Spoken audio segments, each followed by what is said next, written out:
Let's hear it again for Sarah and B. Russell.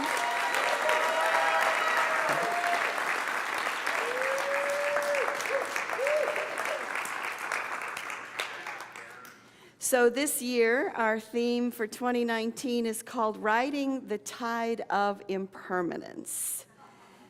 So I think as a community, we have an opportunity to practice this, dealing with impermanence, because of the building project that we're engaged in. And I think we need to even take it up a notch, because this process is happening in a spiritual community.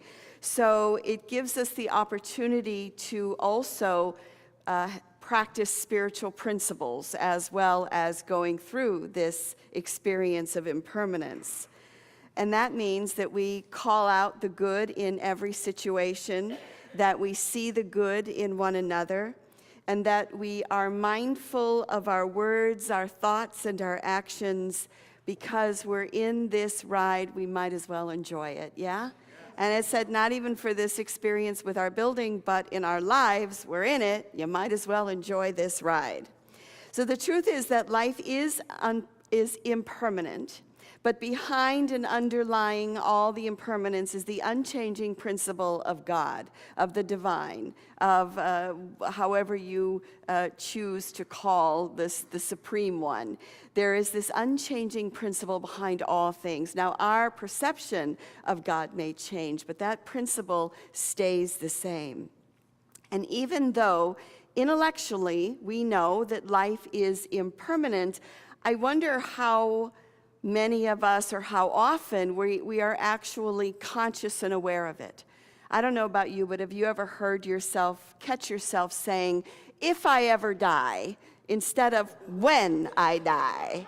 I find myself saying that sometimes. You know, if I ever die, wait a minute. I mean when. Pema Chodron said, how can we live wholeheartedly in the face of impermanence, knowing that one day we're going to die? Is it possible to increase our tolerance of change, of instability and change? How can we make friends with unpredictability and uncertainty, and to embrace them as vehicles to transform our lives? So the opposite seems to be true, doesn't it, in our lives? When things change around us, usually the first thing we seek to do is to keep everything the same, to keep everything exactly as it is. And we hold on maybe even tighter to our possessions. We hold on even tighter to the roles that we play. And we hang on to relationships long past their expiration date sometimes, don't you think? So the last couple of weeks, I went to the Shivananda yoga retreat in the Bahamas, which is where I used to serve on staff in 1980. And while I was there, they were having a teacher's training program, about 100 people. And they had the initiation ceremony. And as I was sitting there watching the students go through the initiation ceremony, it dawned on me that almost 40 years to the day, I took yoga teacher's training at this same place in 1979, and that was quite a shock in some ways. I was like, whoa, that's a long time. And the training is very intense. It's 30 days. You're up at 5:30, you go to bed about 10, you study the Upanishads, the Bhagavad Gita, the Vedanta, chanting, Sanskrit, anatomy. It's no easy ride, and it's very intense. And I was able to do it in my 20s, because I was in my 20s. I don't know that I could do it now. A lot of people were there in their 20s. And there's a lot of changes that have happened there. And I was speaking to one of the staff members, and she told me there's now, when I was there was one teacher training a year. Now there's 9. I'm like, 9? That's 9 months, 9 teacher trainings with like about 100. She said, yeah, it's a regular yoga factory here. It's just people just kind of coming through it. And things have changed, and they've prospered, and they've grown. And last year, I also was there for a couple of weeks. And last year, the changes were a shock to me, because I'd been gone for so long. And I was uncomfortable with it, because I remembered how things were, and I was filled with nostalgia, and I had my judgments, like, why are people bringing cups of tea to meditation with them? That's not allowed. That was never allowed. You can't do that. Why are people walking around with their cell phones and their computers? We didn't have computers and cell phones back then, but that was not allowed either. And I wanted to tell the woman who works in the office, it's just a little shack, that my best friend used to live upstairs with her little bird, and she's dead now. And of course, nobody cares. It's like, they've moved on. Nobody even knows who I am. I go, yeah, I used to be here a long time ago. Yeah, who are you? But we want things to remain the same because it gives us comfort, doesn't it? It's like, and I know as I walk through, it's like, okay, this building is gone, but there's a new building here, and this has changed, and that hasn't changed. And so what was good was that when I went back this year, I'd already gone through all of that last year. I'd gone through the nostalgia. I'd gone through the crabbiness of why isn't it like this, and how come it's this way. And so I was able to step in this time and just relax into the changes that were happening all around me. And the truth is that riding the tide of impermanence at the ashram served me well, because when I was there, if you were a guest and you didn't show up for 5:30 meditation, we came and got you. We'd knock on your door and say, come on, you said you would do this, you're here. You could not leave the lecture early, you had to sit there. And so what I noticed was the guests, which I was, slept in, and I thought, hey, if no one's gonna come get me, I can sleep in. And besides, it's 2:30 in the morning Pacific time. Or I could walk on the beach and watch the sunrise instead of sit. And so instead of fighting it, I embraced the changes and, just enjoyed it, kept myself separate from the ashram community and stayed alone most of the time. So changes, right? So nostalgia. Nostalgia is something that it's a very powerful emotion.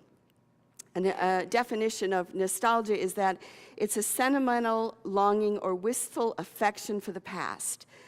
Typically for a period or a place with happy personal associations. And it actually comes from two Greek words. One word is homecoming, and the other word is pain. So there's kind of a pain that goes with nostalgia. In fact, in the 1700s, Swiss mercenaries who were away from home fighting were forbidden to sing Swiss songs because it brought on such a bout of nostalgia with the soldiers that they were unable to, to fight. They were unable to work. And this Captain Cook had a similar experience when he was out to sea with his sailors, that they missed home so much that they were overcome with nostalgia. In fact, in those days, the physicians thought it was a disease and were looking for a nostalgia bone in our bodies. But nostalgia also has a positive influence. In Wikipedia said that reliving past memories may provide comfort and contribute to mental health. One notable recent medical study has looked at the physiological effects thinking about past good memories can have, and they found that thinking about the past fondly actually increased perceptions of physical warmth. So it's not all a bad thing, nostalgia. In fact, I was reading an article by Shirley MacLaine, and she said that when she wrote one of her autobiographies and wanted to write about a specific time in her life, she went and bought the same perfume that she wore during those years and only listened to music for those years so it could put her back into that place. And it's true, isn't it, that smells can take us back to the past, that music in particular, songs, can pull us right back into the past, and foods can bring us into the past. I know when my mom died, all of a sudden I couldn't get enough Midwestern food. It's like mashed potatoes, sure, I'll have it all, I paid for it too, but But those things are triggers. I still have a bottle of Blue Jeans perfume from when I was 17 years old. I still have. In fact, I put it on today, and I thought, I can smell it, and I'm 17 again. I know it's only in my mind. So So we need to recognize that, that nostalgia feels good, and that the church building holds a lot of memories for thousands of people. The weddings, the memorials, the prayers, the worship, the singing, the open-hearted moments that we've had here are very powerful, and they're not to be negated or downplayed. You know, how many of you here have either gotten married or been to a wedding here at Seattle Unity? Our beloved Johnny and Terry met here at Seattle Unity, right? How many here have attended a memorial service for a loved one that you have lost? You know, again, that's a very powerful experience that these walls hold for us. And again, just I've had so many people tell me when they came here, particularly for the first time, they sat down and cried, and they didn't know why, but there's an energy here that opens the heart. On Christmas Eve, a woman came up to me in the line following the service, and I had officiated at her wedding probably 10 or 12 years ago, and her mom was very active here, like back in probably the 70s or 80s or something. And she walked up to me because she had seen the sign outside about, you know, construction, and she goes, "What's with this sign out here?" So I told her that, you know, we're going to redo the building and everything, and she goes, "You know, I don't approve of this at all." And I said, "Well, yeah, but you haven't exactly been around, you know?" I mean, you know, she's been to Christmas Eve service maybe once every 5 years and never comes on Sunday, and she doesn't have a lot of skin in the game. And even she doesn't. I mean, you know, you show up once every 5 years. You don't, anyway. But as she's telling me this, she started to cry, and she couldn't stop. And I just stood with her, and she said, but this is where my mother was. And I go, "I know." And because I knew her mother, and her mother was here a lot. And she said, "But when I was a child, you know, we would come here, and we would come to church together." And I had done her mother's memorial. And so for her, losing this building is losing another piece of her mother. It's losing another connection that she had with her mother. And that's no small feat. So she expected to come back, and she expected that things are always going to remain the same. Just as when I went back to the ashram, I wanted things to be exactly as I had left them.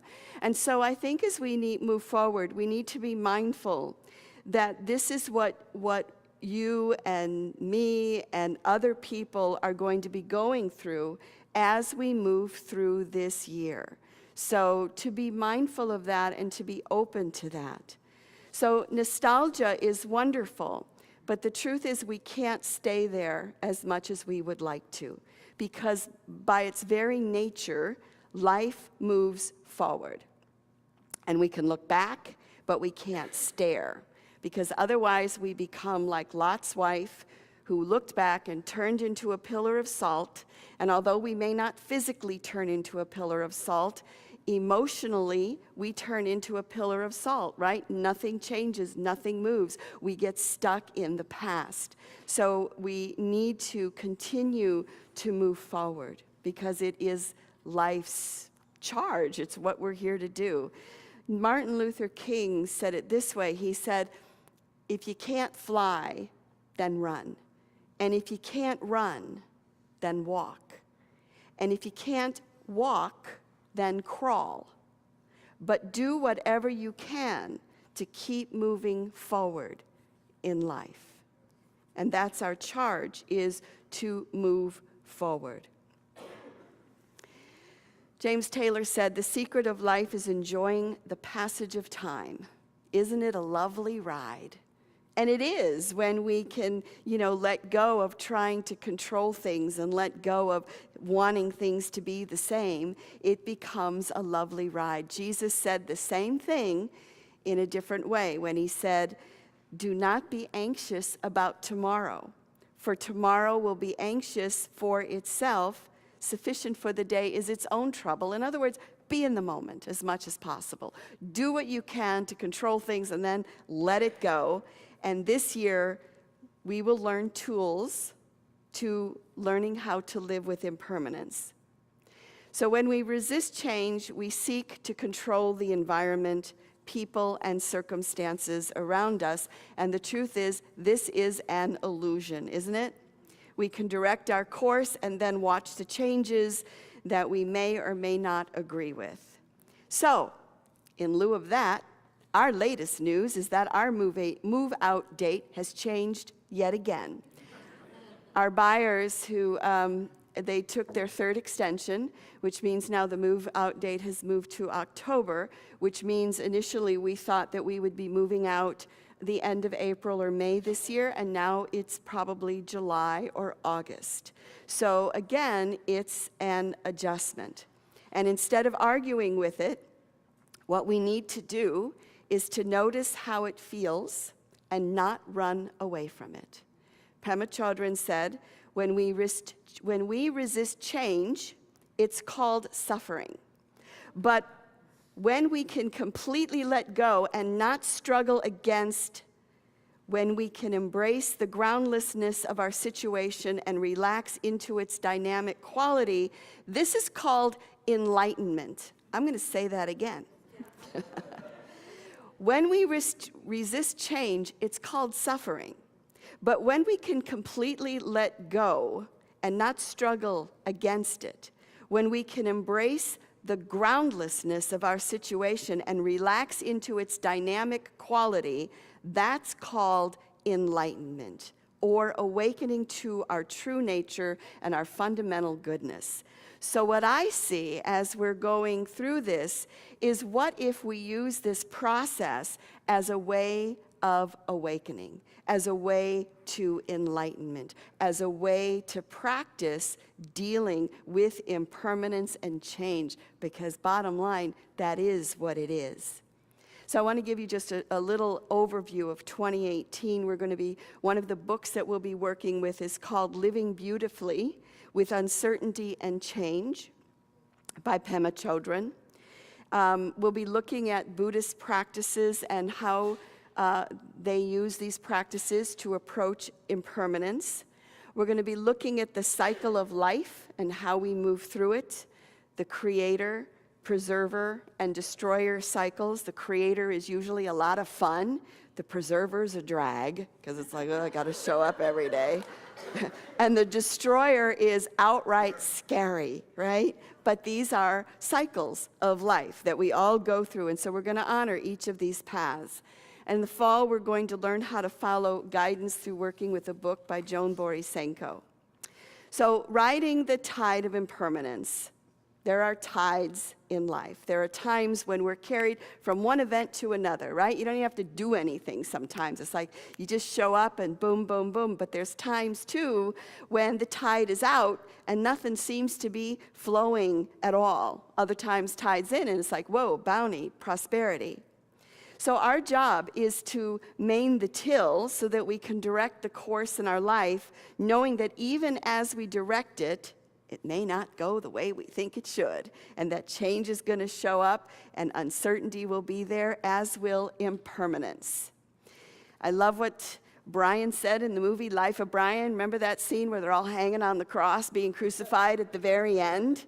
And a friend of Brian says, you know, you came in with nothing, you go out with nothing. What have you lost? Nothing. So we're going to close with a prayer as our musicians come forward. And I want to begin our prayer with the prayer that I wrote for the building. And I think I'm going to have us put it up on the screen when we do our mission and vision as well, to hold that in consciousness. So let's just turn our attention within as we take a deep breath and, you know, just kind of feel that impermanence of life. You know, the shakiness, the changeableness that is in and around you and is a constant in our life, knowing that the presence of God is always, always behind and underneath, holding and catching us. And so we are engaged in a creative process that blesses future generations. Seattle Unity's building project unfolds with grace and ease and in a timely manner. It is on schedule, under budget, and divinely guided. Yes, we hear an amen for under budget. The perfect people are in the right leadership positions to shepherd this process. And the board of trustees and the congregation are helpful, loving, generous, supportive, and centered in spirit. And so we use this process as a path to awakening and to enlightenment. And we do affirm this in the name and through the power of the living Spirit of truth. And it is so. Amen.